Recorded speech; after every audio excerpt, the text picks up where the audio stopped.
محمد رسول الله والذين معه أشداء على الكفار رحماء بينهم تراهم ركعا سجدا صدق الله العلي العظيم وبلغنا رسوله النبي الأمين المتين الكريم ونحن على ذلك لمن الشاهدين والشاكرين والحمد لله رب العالمين. إن الله وملائكته يصلون على النبي يا أيها الذين آمنوا صلوا عليه وسلموا تسليما. اللهم صل على سيدنا حبيبنا وعلى آل سيدنا محمد وبارك وسلم. صلوا عليه الصلاة والسلام عليك يا رسول الله صلى الله تعالى عليه وسلم. نظم میں پڑھنے کا وقت نہیں ہے، کبھی کبھی محبت کا شکریہ، وقت کی نزاکت کا بھی خیال رکھنا ہوتا ہے. نثر میں ہم خلیفۃ المسلمین حضرت عمر صدیق رضی اللہ عنہ کی شان میں دو چار اشعار نثر میں پیش کر کے مختصر سے گفتگو کریں گے. ایک بار پاک پڑھیں اللہم صل علی حبیبنا مولانا محمد وعلی آل محمد وبارک وسلم. صلوا علیہ الصلاۃ والسلام صلوا علیہ الصلاۃ والسلام علیک یا رسول اللہ صلی اللہ. بیان ہو کس زبان سے مرتبہ صدیق اکبر کا، بے شک سبحان اللہ. بیان ہو کس زبان سے مرتبہ صدیق اکبر کا، ہے یار غار محبوب خدا صدیق اکبر کا. سبحان اللہ. ہے یار غار محبوب خدا صدیق اکبر کا، بیان ہو کس زبان سے مرتبہ صدیق اکبر کا. رسول اور انبیاء کے بعد جو افضل ہو عالم سے، یہ اہل سنت کا متفقہ عقیدہ ہے کہ انبیاء اور رسولان اعظام کے بعد اس روئے زمین پر انبیاء اور رسولان اعظام کے بعد تمام مخلوق سے، چاہے اس میں فرشتے بھی ہیں جن بھی ہیں، تمام مخلوق سے افضل انبیاء اور رسول کے بعد جن کی شان ہے وہ کا صدیق رضی اللہ کی شان. بیان ہو کس زبان سے مرتبہ صدیق اکبر کا، ہے یار غار محبوب خدا صدیق اکبر کا. رسول اور انبیاء کے بعد جو افضل و عالم سے، یہ عالم میں ہے کس کا مرتبہ صدیق اکبر کا. یہ عالم میں ہے کس کا مرتبہ صدیق اکبر کا. گدا صدیق اکبر کا خدا کے فضل سے پاتا ہے. گدا صدیق اکبر کا خدا سے فضل پاتا ہے. گدا صدیق اکبر کا خدا سے فضل پاتا ہے. خدا کے فضل سے میں ہوں گدا صدیق اکبر کا. خدا کے فضل سے میں ہوں گدا صدیق اکبر کا. بیان ہو کس زبان سے مرتبہ صدیق اکبر کا، ہے یار غار محبوب خدا صدیق اکبر کا. یہ آخری شعر مکتے کا ہے لیکن بڑا بہترین پیغام ہے اس میں. لٹایا راہ حق میں گھر کئی بار اس محبت سے، لٹایا راہ حق میں گھر کئی بار اس محبت سے، کہ لٹ لٹ کر حسن یہ شاعر کا نام ہے. لٹایا راہ حق میں گھر کئی بار اس محبت سے، کہ لٹ لٹ کر حسن گھر بن گیا صدیق اکبر کا. بھائی آپ نے سنا ہوگا کسی کا گھر لٹ جائے تو گھر لٹ جانا ہوتا ہے، لیکن یہاں پہ لٹانا ایسا اس لٹانے کو شاعر نے بیان کیا. لٹایا راہ حق میں گھر کئی بار اس محبت سے، کہ لٹ لٹ کر بار لٹے لٹ لٹ کر حسن گھر بن گیا صدیق اکبر کا.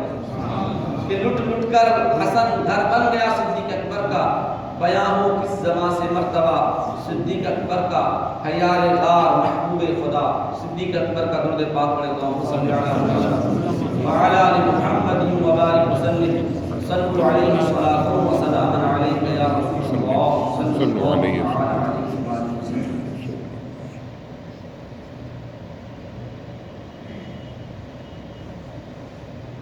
سب سے پہلے اسلام کے خلیفہ یعنی نبی پاک صاحب الاولاد صلی اللہ تعالی علیہ وآلہ وسلم کے وصال ظاہری کے بعد اہل سنت و جماعت کے متفقہ عقیدے کے مطابق سب سے پہلے اسلام کے خلیفہ کون ہیں؟ امیر المؤمنین سیدنا ابوبکر صدیق رضی اللہ تعالیٰ عنہ کی ذات مبارک۔ یوں تو سارے صحابہ شان والے ہیں، سارے صحابہ اول سے لے کر آخر تک سارے صحابہ کیا ہیں؟ شان والے۔ لیکن اصحاب رسول میں بھی سب کا اپنا اپنا ایک مقام ہے، ایک اسٹیٹس ہے۔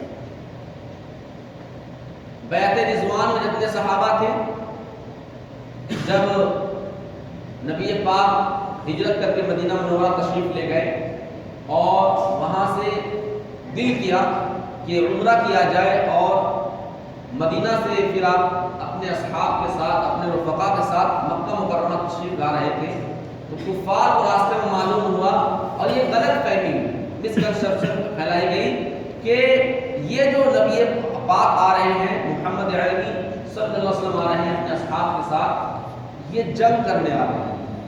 یہ غلط فہمی، یہ باتیں اڑا دی گئی۔ تو نبی پاک نے مکہ مکرمہ میں داخل ہونے سے پہلے کچھ لوگوں کو بھیجا، جاؤ ان سے بات کرو کہ ہم یہاں جنگ کرنے نہیں آئے ہیں، ہم جو ہے یہاں عمرہ کرنے آئے ہیں اور عمرہ کر کے ہم واپس چلے جائیں گے۔ حضرت عثمان غنی رضی اللہ عنہ کو بھیجا تو ان لوگوں نے حضرت عثمان غنی رضی اللہ عنہ کو روک لیا اور یہ غلط خبر پھیلا دی گئی جو صحابہ کرام کے درمیان آئی کہ عثمان غنی رضی اللہ عنہ کو شہید کر دیا۔ حالانکہ نبی پاک جانتے تھے کہ میرے اس صحابی کو شہید نہیں کیا ہے۔ تو اس موقع پر نبی پاک نے ایک پیڑ کے نیچے تمام اصحاب سے بیعت کی، جس کو قرآن نے بیان کیا، لقد رضی اللہ عن المؤمنین اذ یبایعونک تحت الشجرہ، کہ اللہ ان مومنین سے راضی ہو گیا جنہوں نے آپ کے ہاتھ پر پیڑ کے نیچے بیعت کی ہے۔ تو یہ جو صحابہ ہیں یہ وہ خوش نصیب صحابہ ہیں جن سے اللہ راضی ہے، قرآن نے اس کو بیان کیا۔ ان اصحاب بیعت رضوان سے وہ اصحاب جو بدر میں تھے، جو بدری صحابی ہیں، ان سے کیا ہے؟ افضل ہے۔ بیعت رضوان میں شامل ہونے والے اصحاب سے افضل کون ہے؟ بدر والے اصحاب ہیں جو 313 آ گئے تھے 1000 کے مقابلے میں، جن کی شان یہ ہے کہ نبی پاک نے جس دن جنگ ہونی تھی اس کی شب میں آپ نے اللہ کی بارگاہ میں سجدہ کیا، لمبا سجدہ کیا اور یہ دعا کی، سجدے میں یہ فریاد کی کہ اللہ اگر یہ چند مٹھی پر صحابہ شہید کر دیے گئے تو اس روئے زمین پر قیامت تک تیری عبادت کرنے والا کوئی نہیں ہے۔ آپ سوچیں نبی پاک کا یہ جملہ ہمیں کیا تعلیم دیتا ہے؟ یہ تعلیم دیتا ہے کہ اسلام کی بہاریں اصحاب رسول سے، اسلام کو زندگی ملی ہے تو صحابی رسول سے، اصحاب رسول سے ملی ہے۔ تو بیعت رضوان میں شامل ہونے والے اصحاب میں وہ اصحاب افضل ہیں جو بدری صحابہ ہیں۔ اور بدری صحابہ سے افضل کون ہے؟ بدری صحابہ سے افضل وہ 10 خوش نصیب صحابی رسول ہیں جنہیں چلتے پھرتے نبی پاک نے اس روئے زمین پر جنت کی بشارت عطا فرمائی۔ اور ان 10 میں سب سے افضل کون ہے؟ ان 10 میں سے وہ 4 افضل ہیں جنہیں خلفائے راشدین کہا جاتا ہے۔ اور ان 4 میں سے جو سب سے زیادہ افضل ہیں وہ ابوبکر صدیق رضی اللہ عنہ کی ذات مبارک ہے۔ تو بیعت رضوان میں شامل ہونے والے اصحاب سے افضل بدری صحابہ میں افضل وہ 10 صحابہ جو عشرہ مبشرہ میں شامل ہیں، اور ان 10 صحابہ میں سب سے افضل جو 4 ہیں وہ خلفائے راشدین ہیں، اور ان چاروں میں سب سے بڑا مقام اور مرتبہ جو ہے وہ کن کا ہے؟ ابوبکر صدیق رضی اللہ عنہ۔ اور ابوبکر صدیق رضی اللہ تعالیٰ عنہ کی صحابیت پر قرآن نازل ہے۔ کسی اور صحابی کی صحابیت کو قرآن نے کھل کر بیان نہیں کیا۔ صحابی کا تذکرہ ہوا نبی کے رفقا کی شکل میں، نبی کے اصحاب کی شکل میں، سابقون الاولون کی شکل میں، مہاجرین کے الفاظ میں، انصار کے الفاظ میں، لیکن صحابیت کا جو کیا گیا جس کا ذکر قرآن میں ہے وہ ابو بکر صدیق کی ذات بابرکت، کہ جب قرآن نے اس واقعہ کو، اس منظر کو بیان کیا جب نبی پاک اور ابو بکر صدیق کے علاوہ غار ثور میں کوئی نہیں تھا، غار ثور میں کوئی نہیں تھا، تو اس منظر کو قرآن نے بیان کیا کہ جب ابو بکر صدیق نے کہا یا رسول اللہ یہ دشمن بالکل قریب آ چکے ہیں، تو نبی پاک نے کیا فرمایا ان اللہ معنا اذ یقول لصاحبہ، جب انہوں نے اپنے دوست سے کہا کیا ان اللہ معنا، تو وہ صحابی جن کی صحابیت کو کھل کر قرآن نے بیان کیا وہ ایک ہی صحابی ہیں، وہ صحابی ابو بکر صدیق رضی اللہ عنہ۔ اس لیے ان کی صحابیت کا انکار کرنا یہ کفر ہے، ان کی صحابیت کا انکار کرنا کیا ہے؟ کفر ہے۔ اور یہ وہ صحابی ہیں جن کے تعلق سے قرآن پاک میں رب نے فرمایا محمد رسول اللہ والذین معه اشداء علی الکفار رحماء بینہم تراہم رکعا سجدا یبتغون فضلا من اللہ رضوانا، کہ محمد اللہ کے رسول ہے، والذین معه اور وہ جو ان کے ساتھ ہیں، اشداء علی الکفار کفار پر کافروں پر سخت ہیں، رحماء بینہم آپس میں رحم دل ہیں، تراہم رکعا سجدا جب بھی تم انہیں دیکھو گے کبھی سجدے میں پاؤ گے کبھی رکوع میں پاؤ گے، کیوں؟ یبتغون فضلا من اللہ ورضوانا، کیونکہ یہ اللہ کی رضا چاہتے ہیں۔ مفسرین فرماتے ہیں کہ والذین معه سے مراد وہ جو ان کے ساتھ ہیں، والذین معه سے مراد کون ہے؟ اس کا مطلب کیا؟ والذین معه محمد اللہ کے رسول ہیں اور وہ جو ان کے ساتھ ہیں۔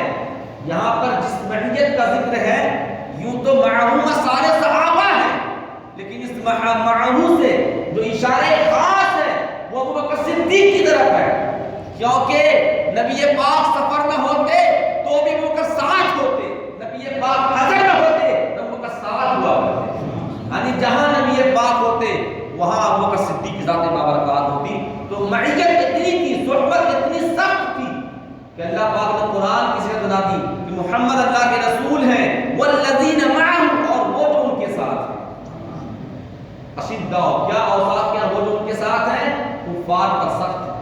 یہاں پہ اشداء سے مراد کون ہے تو عمر فاروق رضی اللہ تعالیٰ کی ذات مبارکات ہے، ان سے زیادہ کفار کو کوئی سخت نہیں تھا، تلواریں بالکل نیام سے بھاگ رہی تھی کفاروں کے، اور وہ رحماء بینہم آپس میں رحم دل ہیں۔ یہ کوالٹی، یہ وصف کس کا؟ یوں تو سارے صحابہ آپس میں رحم دل ہیں، لیکن یہ خاص جو وصف ہے کہ آپس میں رحم دل ہے، اس کی طرف مفسرین نے اشارہ کیا ہے یہ وصف خاص عثمان غنی کی ذات مبارکات کی۔ اور تراہم رکعا سجدا، ان کو دیکھیں گے کہ وہ رکوع کرنے والے ہیں، سجدہ کرنے والے ہیں۔ یوں تو ہر صحابی نمازی ہے، ہر صحابی راتوں کو جاگنے والے ہیں، رکوع کرنے والے ہیں، سجدہ کرنے والے ہیں، لیکن مفسرین نے فرمایا اس میں بس اس وصف خاص کی جو حامل خصوصیت کے ہیں، اس کے خاص اس وصف خاص کے جو حامل ہیں، متحمل ہیں، وہ مولا علی مشکل کشا کی ذات ہے۔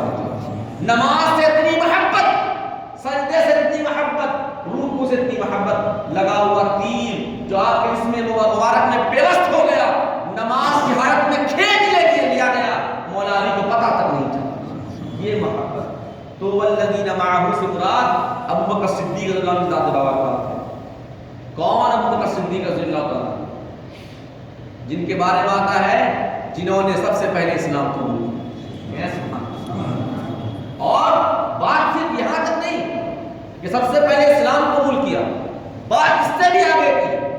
وہ بات کیا ہے؟ وہ بات یہ ہے کہ مولا علی مشکل کشا اور ابو بکر صدیق رضی اللہ عنہ اسلام کی یہ دو نورانی شخصیت ہے، یہ دو نورانی شخصیت ہے جنہوں نے اعلان نبوت سے پہلے بھی، نبی پاک کے اعلان سے پہلے بھی، بعثت سے پہلے بھی کبھی کفر و شرک نہیں کیا، اور اعلان نبوت کے بعد بھی کبھی کفر و شرک نہیں کیا، یعنی اللہ کی عبادت کے علاوہ کسی اور کی عبادت نہ کرنے والی شخصیت اس اسلام میں وہ دو نورانی شخصیت ہے، ایک کو صدیق اکبر کہتے ہیں اور ایک کو مولا علی مشکل کشا کہتے ہیں، حیدر کرار کہتے ہیں۔ اس سب سے پہلے اسلام قبول کرنے والے کون ہیں؟ ابو بکر صدیق. یہ بھی کہا جاتا ہے کہ حضرت خالد کبریٰ ہے، یہ بھی کہا جاتا ہے مولا علی مشکل کشا ہے، یہ بھی کہا جاتا ہے کہ زید ہے، لیکن سب کی اپنی اپنی وجوہات ہیں. وہ یہ جوانوں میں سب سے پہلے اسلام قبول کرنے والے کون ہیں؟ ابو بکر صدیق رضی اللہ عنہ. عورتوں میں اسلام قبول کرنے میں سب سے پہلے کون ہے؟ آپ کی زوجہ محترمہ ہے. اور بچوں میں سب سے پہلے اسلام قبول کرنے والے کون ہے بتائیے؟ مولا علی مشکل کشا ہے. اور غلاموں میں سب سے پہلے اسلام قبول کرنے والے حضرت زید بن حارث رضی اللہ تعالیٰ عنہ کی ذات بابرکات ہے. کون ابو بکر؟ وہ ابو بکر جس کے تعلق سے نبی پاک نے ارشاد فرمایا کہ ابو بکر کی محبت اور ابو بکر کا شکریہ ادا کرنا میری امت کے ہر فرد پر واجب کا درجہ رکھتا ہے. ابو بکر کی محبت کا، ابو بکر سے محبت کرنا اور ابو بکر کا شکریہ ادا کرنا، جو انہوں نے اسلام کے لیے قربانی دی، نبی پاک کے لیے قربانی دی، دین کے فروغ کے لیے قربانی دی، اس کا شکر ادا کرنا ہر مسلمان پر کیا ہے؟ واجب کا درجہ رکھتا ہے. اور شکر ہمارا کیا ادا کرے گا؟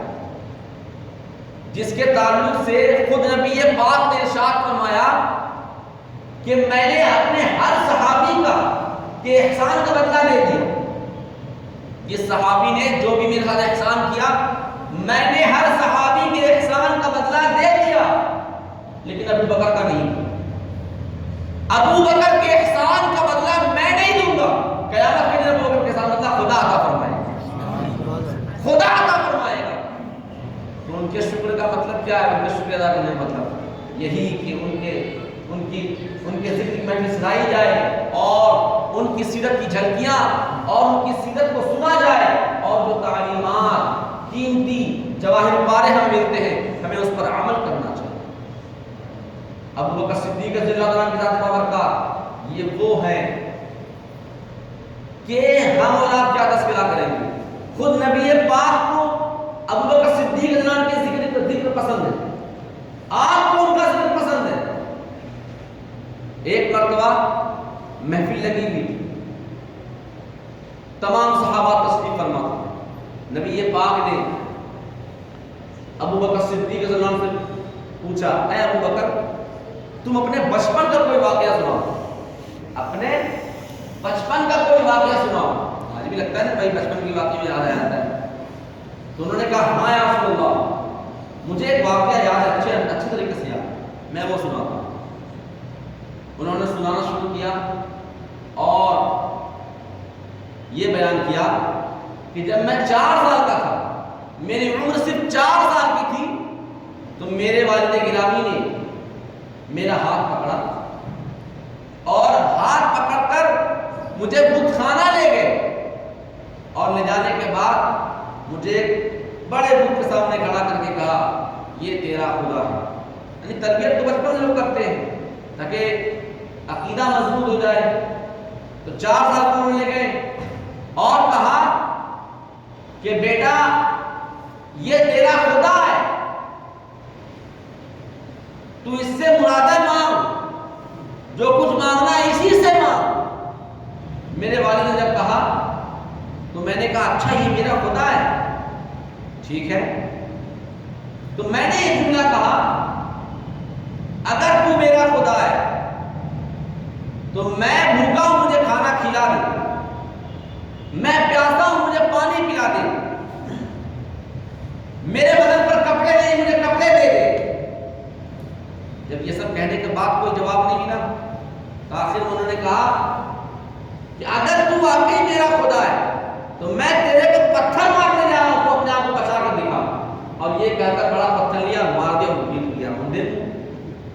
اور والد صاحب تھے، ان کا آگے جناب، انہوں نے جب یہ میری حرکت دیکھی تو کھینچ کے تھپڑ مارا اور کہا اپنے باپ دادا کے بتوں کی، جس کو باپ دادا پوچھتے اس کی توہین کرتا ہے. اور یہ کہتے ہوئے گھسیٹتے ہوئے کھینچتے ہوئے میری اپنی جان کے پاس لے گئے اور کہا یہ تو نے کیسا بیٹا جنم دیا ہے کہ جو اپنے باپ دادا کے بت کو نہیں مانتا، جو یہ کہتا ہے کہ میں بھوکا ہوں مجھے کھانا کھلا، میں پیاسا ہوں مجھے پانی پلا.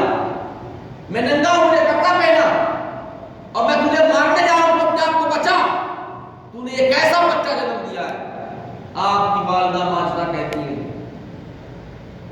کہ میرے بچے کا ابو جان آپ انہیں چھوڑ دیں، آپ ان سے یہ مطالبہ ڈیمانڈ نہ کریں، کیونکہ جب میرا یہ بیٹا ابو بکر میرے شکم میں تھا تو کوئی کہنے والا کہتا تھا کہ اے عورت تجھے خوشخبری ہو، تیرے شکم میں کوئی اور نہیں، وہ ہے جو نبی آخر الزمان کا ساتھی بنے گا، ساتھی بنے گا، کوئی اور نہیں، تیرے شکم میں وہ ہے جسے خدا نے جہنم سے آزادی عطا فرما دی۔ اور اسی محفل میں وہ بیٹھے ہوئے تھے جن کی تمنا ہمیشہ یہ رہی کہ آج میں ابو بکر سے آگے بڑھ جاؤں گا، نیکی میں آج میں بڑھ جاؤں گا، سمجھ گئے نا، جن کے جلال سے شیطان بھی راستہ چھوڑ دیتا ہے، شیطان بھی راستہ چھوڑ دیتا ہے، لیکن ایک وقت ایسا آتا ہے وہ جن کے جلال سے راستہ شیطان بدل دیتا ہے۔ وہ ابو بکر کی شان بیان کرتے ہوئے کہتے ہیں کاش، وہ بھی کب، جبکہ وہ کعبے کا طواف کر رہے ہیں، طواف کعبہ کر رہے ہیں، تو کہتے ہیں کاش میں عمر نہ ہوتا، کیسے مانتا، کاش میں عمر نہ ہوتا، کاش میں بس ابو بکر کے سینے پر اڑنے ہوئے بالوں میں سے ایک بال ہوتا۔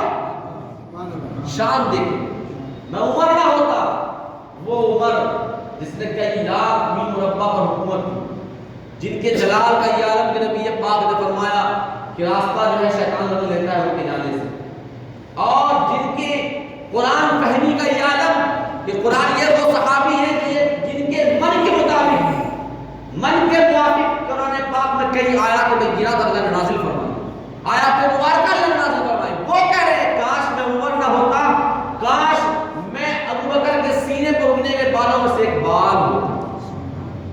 وہ وہیں بیٹھے ہوئے تھے، انہوں نے کہا یا رسول اللہ 4 سال کی عمر میں کسی کو اتنی بات یاد رہتی ہے؟ یہ 4 سال کی بات بیان کر رہے ہیں، 4 سال کی عمر کا واقعہ بیان کر رہے ہیں، جبکہ ان کی عمر 4 سال اور اس وقت بچے کو شعور بھی نہیں ہوتا 4 سال کی عمر میں، اور یہ واقعہ بیان کر رہے ہیں۔ جبریل امین تشریف لائے، کیسے معلوم؟ نبی نے پوچھا جبرائیل کیسے آنا ہوا؟ اللہ اللہ، جبریل امین نے ارشاد فرمایا یا رسول اللہ ابو بکر نے جو بیان کیا ہے وہ سچ فرمایا ہے، کیوں؟ انہ هو صدیق، انہ صدیق، اس لیے کہ وہ صدیق ہے، وہ سچ بولنے والے ہیں۔ تو وہ ابو بکر صدیق رضی اللہ تعالیٰ عنہ جنہوں نے نبی پاک کی بعثت سے پہلے بھی، اعلان نبوت سے پہلے بھی اللہ پاک نے ان کو کفر و شرک سے محفوظ اور معمون رکھا۔ آج ہم ان کا ذکر کرنے آئے ہیں، ان کی قربانی کو ہر کوئی سن چکا ہے کہ کبھی اپنے گھر کو اٹھا دیتے ہیں اور کبھی پوری دولت لا کر نبی پاک کی قدموں میں نچھاور کر دیتے ہیں، اور صرف دولت ہی نہیں، غار ثور میں تو اپنی جان کو بھی نبی پاک کو قربان کر دیا۔ جب سارے سوراخ بند کرتے کرتے کپڑے کم پڑ گئے، دیکھا کہ ایک سوراخ ہے، اور اس سوراخ میں کوئی عاشق ہی بیٹھا ہوا تھا۔ میں سبحان اللہ، کس زمانے سے بیٹھا ہوا تھا؟ اتنا سنا تھا کہ نبی آخر الزمان اپنے صحابی کے ساتھ اس جگہ تشریف لائیں گے۔ اب وہ بھی عاشق تھا، وہ بھی وہاں دبک کر بیٹھ گیا کہ ہم یہاں سے تب تک نہیں ہلیں گے جب تک کہ دیدار مصطفیٰ نہیں کر لیں گے۔ سوراخ بند کرتے کرتے کپڑا ختم ہو گیا، تو عشق کی اعلیٰ مثال قائم کرتے ہوئے ابو بکر صدیق رضی اللہ تعالیٰ نے اس سوراخ میں، جس سوراخ میں کپڑا نہ ڈال سکے، اپنی انگلیوں کو ڈال دیا اور یہ گوارا کیا کہ کوئی موذی چیز، کوئی موذی جانور یا کوئی موذی تکلیف دینے والی چیز اگر تکلیف دینے کے لیے آئے تو پہلے ابو بکر کی جان پر سے گزرے، ابو بکر کی جان پر سے گزرے۔ اور ایسا ہی ہوا۔ اس واقعے کو قرآن پاک نے غار ثور میں تفصیل سے بیان نہیں کیا، لیکن غار ثور کے واقعے کو قرآن پاک نے بڑی تفصیل سے بیان کیا کہ اور ان کی باتوں کو بیان کیا جب غار ثور میں نبی پاک اور آپ کے صحابی ابو بکر صدیق آپس میں گفتگو کر رہے تھے، اس منظر کو قرآن نے بیان کیا۔ آپ سوچیں کہ ہم کن کی شان بیان کرنے کے لیے آئے ہیں، جن کی شان کو ہم ہر ہفتے بیان کرتے ہیں، کہتے ہیں افضل البشر بعد الانبیاء بالتحقیق، کہ انبیاء کے بعد سب سے افضل بشر اس روئے زمین پر کوئی ہے تو تو ابو بکر صدیق کی ذات بابرکات ہے. دین اسلام کی خاطر ابو بکر صدیق رضی اللہ عنہ نے کبھی بھی کفر سے سمجھوتا نہیں کیا. جب ان کے والد نے اسلام قبول کیا تو انہوں نے کہا بیٹے ابو بکر جب تمہارا اور ہمارا ایک میدان میں مقابلے میں ہم دونوں مقابل ہوئے تھے تم میرے تلوار کے سائے میں آ گئے تھے. میں چاہتا تمہیں مار دیتا لیکن تم میرے بیٹے تھے اس لیے میں نے تم پر وار نہیں کیا. آپ کیا جواب دیتے ہیں؟ آپ جواب دیتے ہیں ابا جان یہ تو اچھا ہوا کہ آپ کی تلوار کے سائے میں نہیں آئے. آپ کے دل میں میرے لیے رحم تو آ گیا لیکن اگر آپ میرے سامنے آ جاتے تو اسلام کی خاطر میں آپ پر بھی تلوار چلا دیتا. یہ عشق تھا, یہ محبت تھی. تبھی تو کہتے ہیں کہ مجھے 3 چیزیں پسند ہیں. ان میں سب سے زیادہ پسند یہ ہے کہ میں رہوں اور مصطفیٰ کریم کا رخ انور رہے. سب سے پہلی پسند انہوں نے جب صحابہ نبی پاک نے پوچھا تمہیں کیا پسند, تمہیں کیا پسند, سب سے پہلے وہ پسند پوچھا تمہیں کیا پسند, تو انہوں نے کہا مجھے 3 چیزیں پسند. نبی پاک نے فرمایا مجھے 3 چیزیں پسند. پھر صحابی بیان فرما رہے ہیں مجھے 3 چیزیں پسند, مجھے 3 چیزیں پسند. تو سب سے پہلے جو وہ نے بیان کیا وہ یہ کہ میری سب سے پہلی پسند ہے وہ یہ ہے کہ آپ ہو اور میں آپ کے چہرے کا دیدار کرتا ہوں. چہرے کا دیدار کرتا ہوں. کسی صحابی میں یہ تاب نہیں کہ وہ نبی پاک کو کے چہرے کو دیکھ سکے. جس طرح ہم صورت میں دیکھ سکتے نا, بس دیکھیں گے آنکھیں نیچے کھل جائیں گے. کسی صحابی میں یہ تاب نہیں. لیکن ابو بکر صدیق کی شان, ابو بکر صدیق کی شان, اللہ نے وہ کمال دیا تھا وہ نبی پاک کے رخ انور کو دیکھتے ہی رہا کرتے تھے. یہ شان تھی ان کی. اسی لیے تو اللہ پاک کے پیارے حبیب نے ابو بکر صدیق کی شان میں یوں بیان کیا کہ ابو بکر تم وہ ہو کہ تم جنت کے 8 دروازوں میں سے جس دروازے چاہو تم جنت میں داخل ہو سکتے ہو. اس لیے ہمیں ہر صحابی رسول سے محبت رکھنی چاہیے. بالخصوص خلفائے راشدین کا ادب کرنا چاہیے, تمام اصحاب رسول کا ادب کرنا چاہیے. کسی بھی صحابی کے خلاف ہمارے ذہن میں کوئی وسوسہ نہ آئے.